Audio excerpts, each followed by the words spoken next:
Hi friends, কেমন আছো সবাই? আবার একটা নতুন ভিডিও নিয়ে এসেছি। এই ভিডিওটা হচ্ছে ই রিক্সার চার্জার। তোমরা জানো তো এই চার্জারটা সবই ওকে আছে, ঠিক আছে। দেখো মিটার, লাইট ফাইট সব জ্বলছে, ফ্যান সবই চলছে, কিন্তু অ্যাম্পিয়ার উঠছে না, ঠিক আছে। তো অ্যাম্পিয়ারটা কেন উঠছে না তো সেটা তোমাদের দেখাবো। আর কি কারণের জন্য অ্যাম্পিয়ারে এই প্রবলেমগুলো হয় সেটা তোমরা লাস্ট অবধি দেখো, আমি বলবো এক এক করে, ঠিক আছে। কিন্তু এইটার মানে ফ্যান সবই ঘুরছে, কিন্তু অ্যাম্পিয়ার উঠছে না মিটারে। অ্যাম্পিয়ার শো না করলে তোমরা জানো যে চার্জ হয় না গাড়িতে।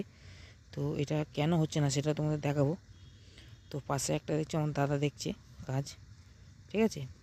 তো তোমাদের দেখাচ্ছি, জুম করে দেখো তোমরা। এটা দেখো যে ট্রান্সফর্মার যে আউটপুটের যে এসি লাইনটা, সে দেখো একটা তার দেখো পুড়ে গেছে এখানে। তো এই তারটা কেন পড়ে সেটা তোমাদেরকে বলবো।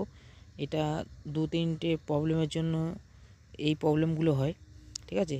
তো তোমরা লাস্ট অবধি দেখবে ভিডিওটা যদি কাজ শিখতে চাও। তো আমি এক এক করে বলবো, তোমরা এগুলো মনোযোগ দিয়ে শুনবে, ঠিক আছে। যদি মিস করো তো আমার কিছু করার নেই। তো পুরো ভিডিওটা দেখবে লাস্ট অবধি, কোনো স্কিপ করবে না, তাহলে কিন্তু তোমরা কথাগুলো কিন্তু মিস করে যাবে। কথাও মিস করবে, কাজও মিস করবে, ঠিক আছে। তো আমি তার আগে এখান থেকে এটা খুলে নেব, মানে সোল্ডারটা খুলে নিয়ে নতুন করে এখানে সোল্ডার করব। তো কেমনভাবে করব তোমরা এর আগে অনেক ভিডিও দেখেছো। তো এটাও দেখো আমি সেমভাবে কাজটা করব এবং আমার কথাগুলো শুনবে, তাহলে কিন্তু তোমরা বুঝতে পারবে, ঠিক আছে। এটা হচ্ছে 48 ভোল্টের চার্জার।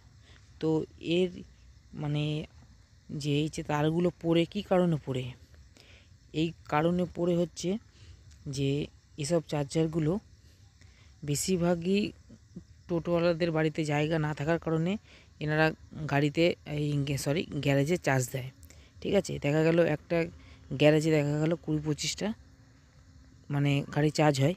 সেখানে দেখা গেল এনারা চার্জ দেয়, যেখানে 1 থেকে 2 ঘাটের মধ্যে চার্জ দেওয়ার কথা, সেখানে কিন্তু গ্যারেজে দিলে কিন্তু 2 ঘাটে দিলে চার্জ হবে না। যেহেতু আরও সব গাড়িগুলো চার্জ হয়, সেই চার্জ হওয়ার জন্য কিন্তু ভোল্টেজটা তারা টেনে নেয়, ঠিক আছে। টেনে নেওয়ার কারণে এরা কিন্তু 5 ঘাট 6 ঘাটে গিয়ে চার্জটা দেয়। ভালো করে কতগুলো শুনবে আমি কি বলছি, ঠিক আছে। এরা 5 থেকে 6 ঘাটে চার্জ দেয়। দেখা গেলো রাতেরবেলা 6 ঘাটে চার্জে বসিয়ে গেল। এবার সকালে যখন মানে গাড়ি চার্জটা খুলতে এলো, দেখা গেল মানে রাতে বসেছিল 20টা কি 25টা গাড়ি, আর সকালে যখন খুলতে এলো তখন দেখা গেল মানে 10খানা গাড়ি। তাহলে তার আগে 10খানা গাড়ি বেরিয়ে গেছে।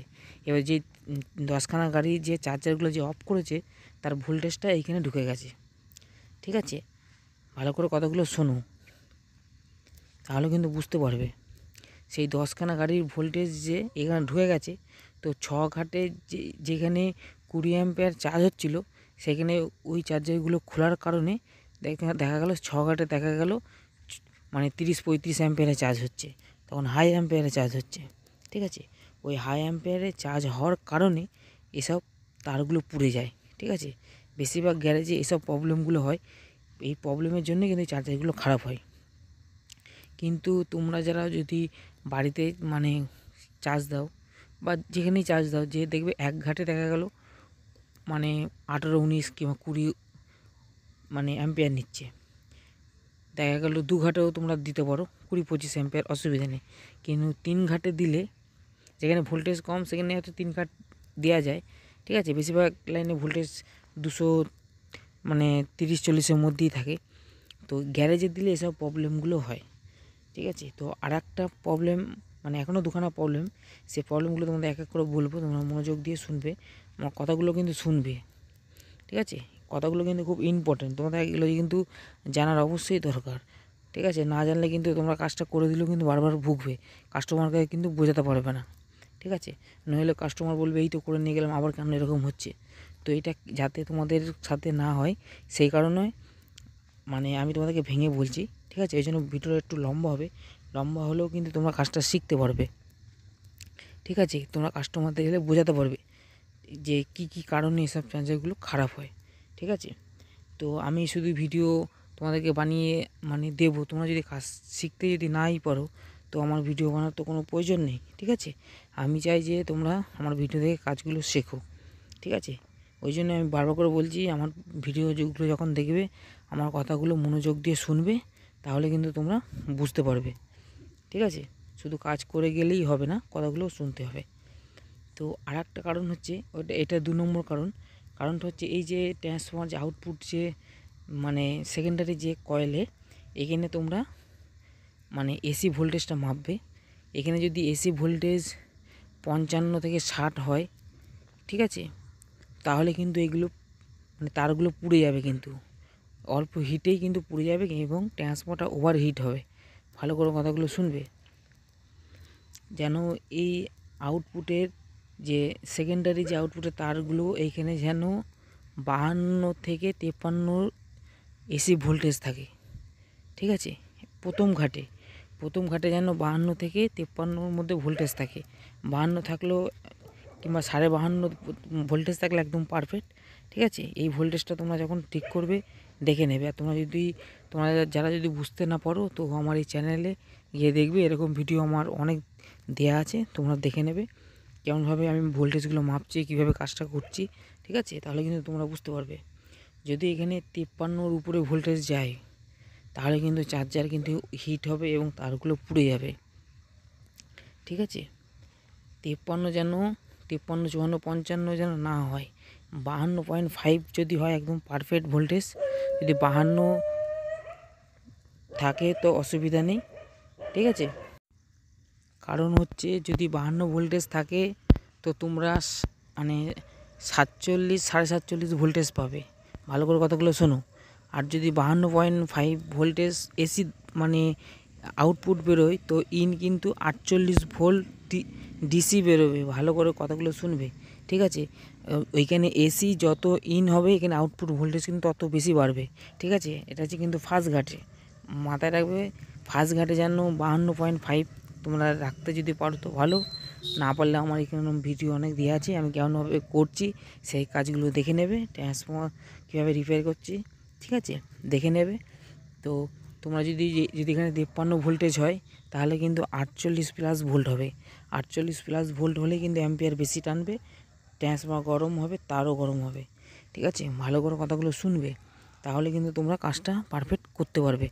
আর 3 নম্বর যে কারণটা, সেটা তোমাদের সবার লাস্টে দেখাবো। ওইটা একদমই করা উচিত নয়। তো এই চার্জারে করেছে, তো যার চার্জার আমি সেই দাদাকে বলেছি এটা করাটা আপনার ঠিক হয়নি, এটা করলে কিন্তু বারবার চার্জার খারাপ হবে। ঠিক আছে, সেটা তোমাদের লাস্টে আমি তোমাদের দেখাবো। ঠিক আছে, মনোযোগ দিয়ে ভিডিওটা দেখো এবং আমার কথাগুলো পুরো শুনবে। না শুনলে কিন্তু তোমরা বুঝতে পারবে না। আর কাজ শিখতে গেলে কিন্তু একটু টাইম দিতে হবে। ঠিক আছে, এবং যারা নতুন কাজ শিখতে চাইছো এবং যারা অলরেডি জানো, সবাইকেই বলছি কাজ শেখার কিন্তু কোনো মানে শেষ নেই। ঠিক আছে, এতে বড় ছোট কোনো ব্যাপার নেই। তো দেখো আমি কাজটা করেছি, দেখো ঝালগুলো দেখো। আর তোমরা এরকম যখন কাজ করবে, এরকম ফিনিশিং দিয়ে ঝাল দেওয়ার চেষ্টা করবে, তো কাজটা ভালো হবে। তো দেখো আমার লাইট ফাইট সব জ্বলছে, আগেও জ্বলছিল, এখনও জ্বলছে। তো আমার এখানে ব্যাটারি কানেকশান দেওয়া নেই, তো আমি মানে টোটোতে লাগাবো। তো দিয়ে অ্যাম্পিয়ারটা দেখবো যে আমার অ্যাম্পিয়ারটা উঠছে নাকি। ঠিক আছে, তাহলে কিন্তু তোমরা বুঝতে পারবে। কাজ যখন করবে তো পরিষ্কার কাজ করার চেষ্টা করবে। ঠিক আছে, দেখো আমি এবার গাড়িতে টেস্ট করব। দেখো আমার দাদা লাগাচ্ছে। আর 3 নম্বর ফল্টটা হচ্ছে এই যে দেখো চার্জার আমার এইখানে, আর গাড়িটা কোথায়, এই যে লম্বা তার, এই লম্বা তারের জন্য কিন্তু অ্যাম্পিয়ার লস হয়। কিন্তু অ্যাম্পিয়ার লস হলে কিন্তু ট্রান্সফরমার হিট হবে এবং কারেন্ট বিল বেশি আসবে এবং ট্রান্সফরমার কিন্তু বারবার খারাপ হবে। এটা মাথায় রেখে কাজটা করবে। ঠিক আছে, আর এরকম তার যদি তোমাদের কাছে আসে, তো কাস্টমার থেকে বলে দেবে যেন 2.5 থেকে 3 ফুটের মধ্যে যেন তারটা যেন থাকে। এসি তারটা লম্বা হোক অসুবিধা নেই, কিন্তু ডিসি আউটপুট তার কিন্তু লম্বা হলেই কিন্তু এই প্রবলেমগুলো হবে। ঠিক আছে, এখানে তারগুলো পুড়ে যাবে, হাই অ্যাম্পিয়ার নেবে। ঠিক আছে, তার গরম হয়ে যাবে, তো কারেন্ট বিলও বেশি আসবে। তো আমার ভিডিওটা ভালো লাগলে লাইক এবং সাবস্ক্রাইব করবেন। ধন্যবাদ।